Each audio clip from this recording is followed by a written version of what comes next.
राजस्थान के भ्रष्टाचार निरोधक ब्यूरो यानी एसीबी ने अपने ही अधिकारी अतिरिक्त पुलिस अधीक्षक एएसपी जगराम मीणा के खिलाफ सनसनीखेज कार्रवाई की है।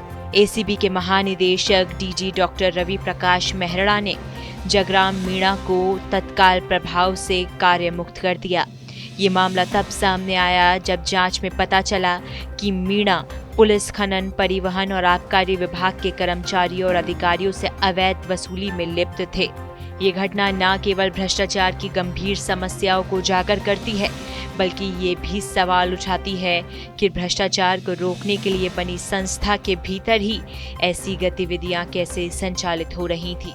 जांच में सामने आया कि जगराम मीणा लंबे समय से विभिन्न विभागों के कर्मचारियों और अधिकारियों से नियमित रूप से बंदी यानी अवैध वसूली की रकम ले रहा था। ये वसूली खनन, परिवहन, आबकारी और यहाँ तक कि पुलिस विभाग के कर्मचारियों से ली जा रही थी। सूत्रों के अनुसार मीणा ने अपने पद का दुरुपयोग करते हुए भ्रष्टाचार का एक जाल बिछा रखा था, जिसके तहत वो नियमित अंतराल पर मोटी रकम वसूलता था। इस तरह की गतिविधियों ने न केवल कानून का उल्लंघन किया, बल्कि जनता के विश्वास को भी ठेस पहुंचाई है। कार से बरामद हुए लाखों का कैश। 27 जून 2025 को एसीबी को गुप्त सूचना मिली कि जगराम मीणा ने एक सरकारी अधिकारी से मोटी राशि ली थी। इसके बाद एसीबी की टीम ने तुरंत कार्रवाई करते हुए शिवदासपुरा टोल पर उनकी कार की तलाशी ली। तलाशी के दौरान कार से 9,35,000 रुपए नकद बरामद किए गए।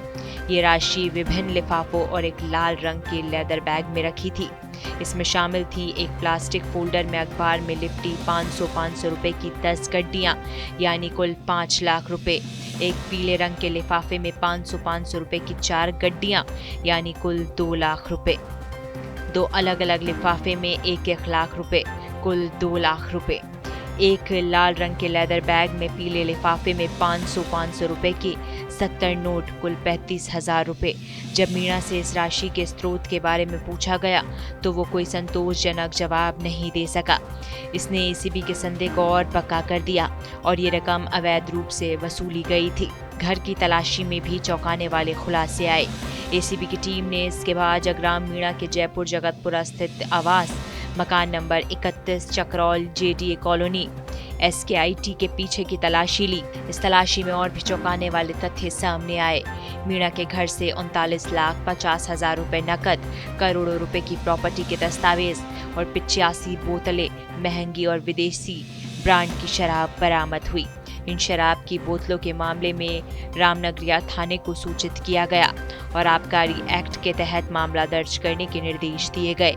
प्रॉपर्टी के दस्तावेजों से संकेत मिलता है कि मीणा ने अवैध कमाई के जरिए भारी संपत्ति अर्जित की थी। जानकारी के अनुसार जगराम मीणा हाल ही में झालावाड़ की एसीबी चौकी पर तैनात थे। 2 दिन पहले ही उनका वहां से ट्रांसफर हुआ था। हालांकि ट्रांसफर के बाद भी वो अपने पुरानी जगह पर अवैध वसूली का सिलसिला जारी रखे हुए थे। ये तथ्य इस बात को और गंभीर बनाता है कि मीणा ने अपने प्रभाव और पहुंच का दुरुपयोग करके भ्रष्टाचार को एक व्यवस्थित रूप में दे रखा था। एसीबी के डीजी डॉक्टर रवि प्रकाश मेहरा ने स्पष्ट किया कि जगराम मीणा के खिलाफ सख्त से सख्त कार्रवाई की जाएगी। उन्होंने कहा कि इस मामले ने भ्रष्टाचार निरोधक ब्यूरो की विश्वसनीयता पर सवाल उठाए हैं और इसे गंभीरता से लिया जा रहा है। एसीबी इस मामले की गहन जांच कर रही है ताकि ये पता लगाया जा सके कि मीणा के इस भ्रष्टाचार के जाल में और कौन कौन शामिल हो सकता है। जांच में ये भी देखा जा रहा है कि मीणा ने किन किन तरीकों से अवैध संपत्ति अर्जित की और क्या इसमें अन्य अधिकारियों या कर्मचारियों की भी संलिप्तता शामिल है। जगराम मीणा का ये मामला राजस्थान में भ्रष्टाचार के खिलाफ लड़ाई में एक बड़ा झटका है। जिस संस्था पर भ्रष्टाचार को रोकने की जिम्मेदारी है, उसी के वरिष्ठ अधिकारी ने भ्रष्टाचार में लिप्त होने की खबर से जनता में रोष पैदा किया। ये मामला ये भी दर्शाता है कि भ्रष्टाचार की जड़ें कितनी गहरी हो सकती हैं और इसे उखाड़ने के लिए कड़े कदम उठाने की जरूरत है। एसीबी ने इस मामले की जांच और तेज कर दी है। सूत्रों के अनुसार जगराम मीणा के बैंक खातों, संपत्तियां और अन्य वित्तीय लेन देन की जांच भी की जा रही है। ये भी देखा जा रहा है कि क्या मीणा ने अन्य जिलों या विभागों में इसी तरह की गतिविधियां की हैं। आने वाले दिनों में इस मामले में और भी बड़े खुलासे होने की संभावना है। जगराम मीणा का मामला भ्रष्टाचार के खिलाफ लड़ाई में एक महत्वपूर्ण सबक है। ये दर्शाता है कि भ्रष्टाचार को रोकने के लिए न केवल बाहरी तंत्रों को मजबूत करना होगा, बल्कि आंतरिक सिस्टम को भी पारदर्शी और जवाबदेह बनाना जरूरी है। एसीबी ने इस मामले में त्वरित कार्रवाई करके एक सकारात्मक संदेश देने की कोशिश की है, लेकिन ये सुनिश्चित करना होगा कि भविष्य में ऐसे मामले दोबारा ना हो।